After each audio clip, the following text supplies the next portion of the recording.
Assalamualaikum warahmatullahi wabarakatuh. Selamat pagi dan selamat siang bagi anak-anak para pelajar hebat Indonesia. Hari ini kita kembali belajar tentang teks cerita di materi bab 4. Sebelum kita belajar, bahwa kita refleksikan materi terdahulu, kita telah belajar tentang teks anekdot. Dan terima kasih kepada anak-anak yang telah merespon di pelajaran yang ketiga. Di materi yang keempat, mari kita simak apa sih yang dinamakan dengan teks cerita rakyat. Cerita rakyat merupakan sebuah karya sastra di mana datang dan berkembang di kalangan masyarakat tradisional. Cerita ini biasanya disebarluaskan dari mulut ke mulut sehingga identitas pengarangnya pun sampai-sampai tidak diketahui atau yang dikenal dengan istilah anonim. Ciri-cirinya adalah disampaikan secara turun-temurun oleh orang terdahulu, mulai dari nenek moyang sampai saat ini mulai dikembangkan. Ciri-ciri yang pertama ini masih ada. Yang kedua, tidak diketahui nama pengarangnya atau yang dikenal dengan istilah anonim. Jadi pada cerita rakyat ini tidak diketahui nama pengarangnya, siapa pengarangnya. Yang jelas cerita itu ada dan terjadi secara dari mulut ke mulut. Yang ketiga, mempunyai nilai-nilai luhur. Sifatnya tradisional dan biasanya menghibur. Yang kelima, memiliki versi serta variasi cerita yang cukup ragam. Yang keenam, alur ceritanya diungkapkan dengan bentuk klise. Klise itu artinya bahasa yang itu juga ya, yang sifatnya adalah statis atau tidak berkembang. Kemudian yang ketujuh, diceritakan secara lisan dari mulut ke mulut. Sebagaimana cerita-cerita rakyat ataupun cerita-cerita sebelumnya, bahwa ada unsur intrinsik yang perlu dipahami. Yang pertama adalah tema. Tema ini merupakan inti atau dasar sebuah cerita. Yang kedua adalah penokohan. Merupakan gambaran tentang sifat atau watak yang dimiliki beberapa tokoh di dalam suatu cerita. Menurut sifatnya, penokohan ini terbagi menjadi 3. Ada yang dinamakan tokoh utama atau protagonis, ada tokoh lawan atau antagonis, ada tokoh pendamping atau tritagonis. Sedangkan menurut penampilan wataknya, bahwa ada yang disampaikan secara langsung, ada yang disampaikan secara tidak langsung. Yang ketiga, latar cerita. Latar itu artinya gambaran tentang bagaimana, di mana, kapan, dan bagaimana suasana itu terjadi. Ini biasanya dibedakan menjadi 3. Ada latar tempat. Tempat itu menunjukkan lokasi di mana peristiwa itu berlangsung. Sedangkan latar waktu itu menunjukkan kapan terjadinya peristiwa, bisa menunjukkan zaman, bisa menunjukkan waktu, ya. Dan yang berikutnya latar. Latar itu artinya suasana yang dapat mengakibatkan suatu cerita ataupun dongeng itu berlangsung. Yang keempat adalah plot atau alur.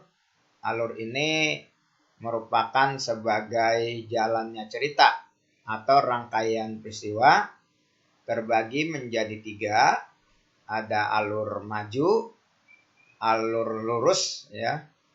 Ini peristiwa yang disajikan dengan cara berurutan dari kejadian awal sampai dengan kejadian yang akhir, sampai cerita itu ada endingnya. Kemudian yang kedua, alur mundur, dikenal dengan alur flashback. Ini rangkaian peristiwa bergerak bisa mundur dari akhir ke awal atau yang dinamakan dengan setback. Jadi cerita ini dimulai dari kejadian akhir, kemudian si pengarang itu menceritakan kejadian yang sebelumnya. Dan yang ketiga adalah alur campuran. Ini alur maju, ini merupakan rangkaian peristiwa, ini gabungan. Sudah dimulai dari alur cerita pertama, kemudian akhir cerita, kemudian mundur lagi ke bagian cerita yang berikutnya. Ini sangat berbeda dengan alur maju dan alur mundur. Oke, yang berikut sudut pandang. Sudut pandang di sini yang dikenal dengan istilah point of view, bahwa bagaimana seorang pengarang itu dapat menempatkan di mana posisi penulis menempatkan dirinya sebagai sebuah cerita. Ini terbagi menjadi sudut pandang orang pertama, pelaku utama, atau yang umumnya menggunakan kata ganti aku, kata ganti saya di dalam sebuah cerita. Yang kedua adalah sudut pandang orang ketiga, yaitu bahwa pengarang itu menggunakan kata ganti orang lain. Nama orang, nama ia, dia, ataupun nama kelompok-kelompok tertentu yang dapat diceritakan sebagai pelaku utama. Dan yang berikutnya perlu diketahui, untuk sudut pandang orang pertama ini terbagi menjadi 2. Sudut pandang pelaku utama sebagai cerita, pelaku utama, dan orang pertama sebagai pelaku sampingan. Jadi yang bagian satu ini terbagi menjadi 2. Orang pertama pelaku utama dan orang pertama pelaku sampingan. Yang berikut adalah amanat. Amanat itu adalah pesan yang ingin disampaikan pengarang melalui karyanya. Misalnya pelajaran tentang kejujuran, ketulusan, kecerdikan yang dapat ditiru oleh seorang pembaca kalau memang itu pelajarannya tentang kejujuran ataupun kebaikan. Namun kalau tentang kejahatan maka harus kita tinggalkan. Baik. Yang berikutnya nilai-nilai yang ada di dalam sebuah cerita. Yang pertama ada nilai sosial. Nilai sosial ini merupakan perilaku yang dimiliki dalam masyarakat. Misalnya ada gotong royong, membantu teman, menghormati tetangga, dan sebagainya. Ada pula nilai budaya. Ini mengandung pesan tentang tradisi atau kebiasaan-kebiasaan yang terjadi di dalam suatu masyarakat. Tentunya di sini yang ada di dalam suatu cerita tersebut. Nilai moral. Ini meliputi nilai akhlak yang baik, seperti pentingnya menjaga kejujuran, keikhlasan, kesungguhan di dalam melakukan sesuatu. Dan yang berikutnya adalah nilai agama, tentang perilaku yang sebaiknya dimiliki atau yang dilakukan berkaitan dengan Sang Pencipta, Sang Holik, ya, dari hambanya kepada Sang Holik. Jenis-jenis cerita rakyat, anak-anak perlu diketahui, di sini ada fabel, ya. Fabel itu artinya cerita yang tokohnya adalah seekor binatang. Binatang bisa berbicara. Di sini yang paling terkenal adalah sang kancil yang cerdik, dan cerita serigala yang licik. Kemudian yang berikutnya, legenda. Legenda ini merupakan cerita yang berisi tentang asal-usul suatu tempat atau suatu daerah.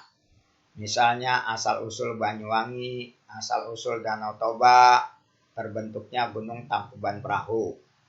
Ya, jadi dia dihubungkan dengan tempat, maka dijadikan sebagai sebuah cerita. Ini umumnya di daerah masing-masing itu pasti ada legendanya.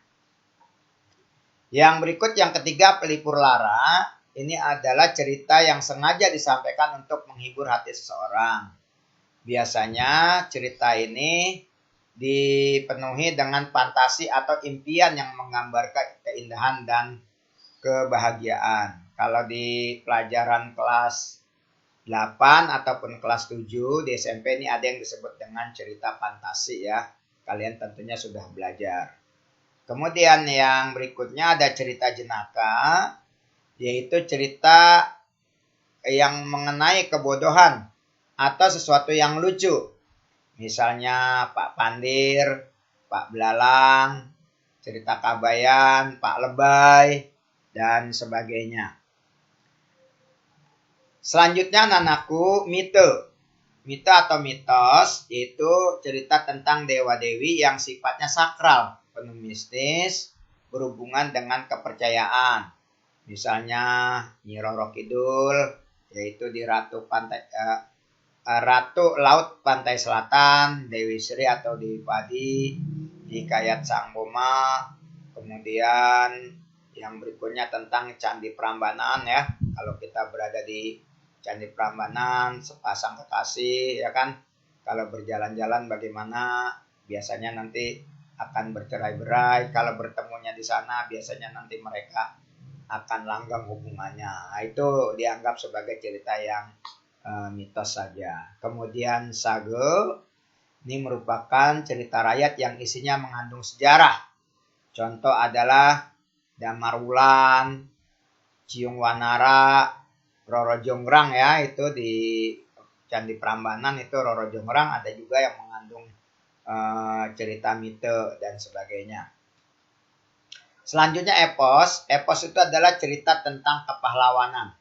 Misalnya dalam cerita India itu ada cerita Ramayana, Mahabharata.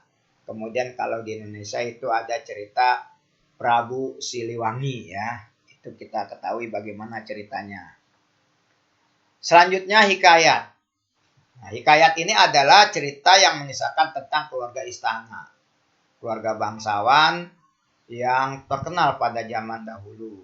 Biasanya cerita ini berupa hal-hal yang tidak masuk akal, seperti memiliki kesaktian, memiliki kekuatan, ataupun mendadak saja mujizat itu muncul. Misalnya di sini cerita Abu Nawas, cerita Panji Sumirang, pokoknya merupakan cerita-cerita yang dapat menimbulkan kesaktian yang luar biasa. Kalau cerita modern sekarang ini dinamakan dengan biografi, riwayat hidup seseorang. Baik, kita bandingkan di sini bagaimana cerita rakyat dengan cerita modern atau cerpen. Ya, cerita rakyat itu bersifat tradisional, sedangkan modern ini bersifat rasional. Kemudian cerita rakyat ini istana sentris. Istana sentris artinya tokoh berada pada golongan raja-raja. Sedangkan cerita modern atau cerpen ini sudah masyarakat sentris.